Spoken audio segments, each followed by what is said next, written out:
It is October 4th, 2022, so we just had the biggest crash in job openings on record.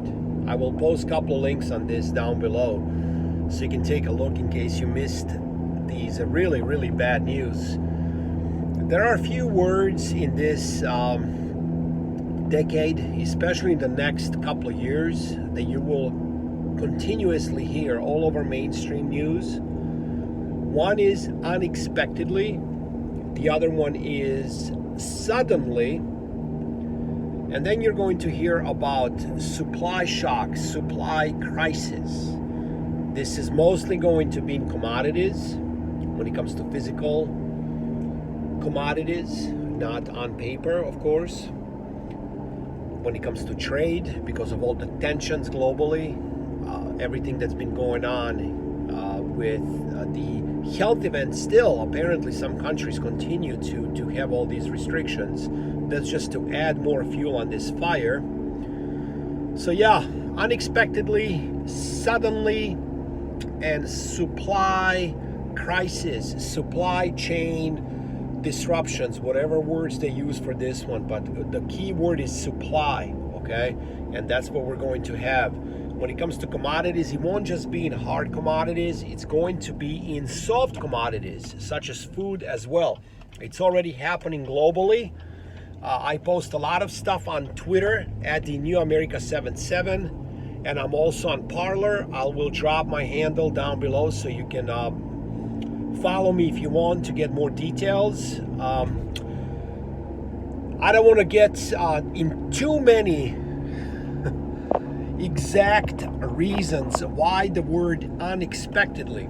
Unfortunately, you will find out about that. I think you have an idea why, and it's not just financial issues that we are about to officially see. There is a lot of stuff that's happening, like we were already in a recession. If you look in certain metrics that were never wrong, like when the 2-year yield inverts with the 10-year, when you have 2 consecutive negative quarters of GDP, none of that matters. It just depends who is in the White House, and then they can just go on Wikipedia, change things up, or use their platform, literally their platform, to tell you what it is, right? So yeah, we are looking at, again, the way I see it, hyperinflation or greatest depression. There is no in between here, unless the worst possible outcome is, so I guess there is in between one.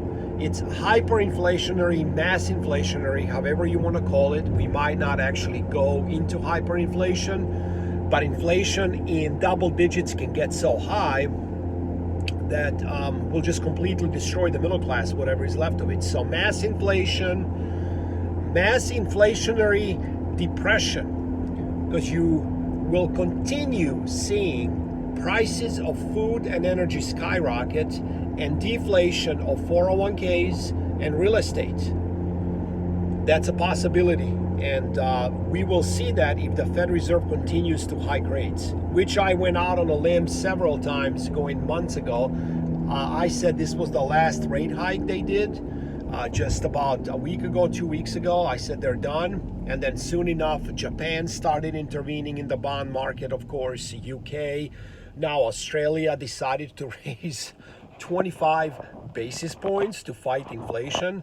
By the way, 25 basis points is 0.25%. For those that are not sure what any of this means, because these bonds and stuff, the way it's all designed, it's just, it can be very confusing. You got to do a lot of research when it comes to bonds, what these yields mean and what is the nominal rates, what does it mean?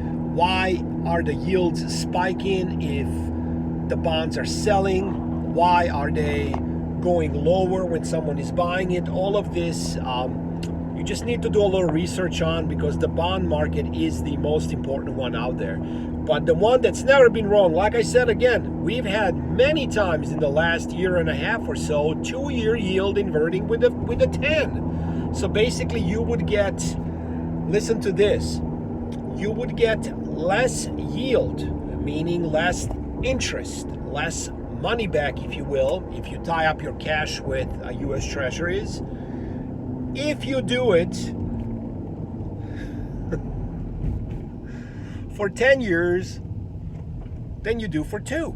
Remember back in the day, it was like, oh yeah, put these bonds away for like, 10 years. Then when you get them back because of interest, because of yield, you would get a lot more. Like it would be like 30% or something, right? Or whatever, 15%. Now it's like 1 month is almost the same as the 30. There's not much difference when it comes to yield. So just a total, like I said, banana republic. These freaks in office will continue making things up. They will continue to spread true misinformation with no one being held accountable for anything they do.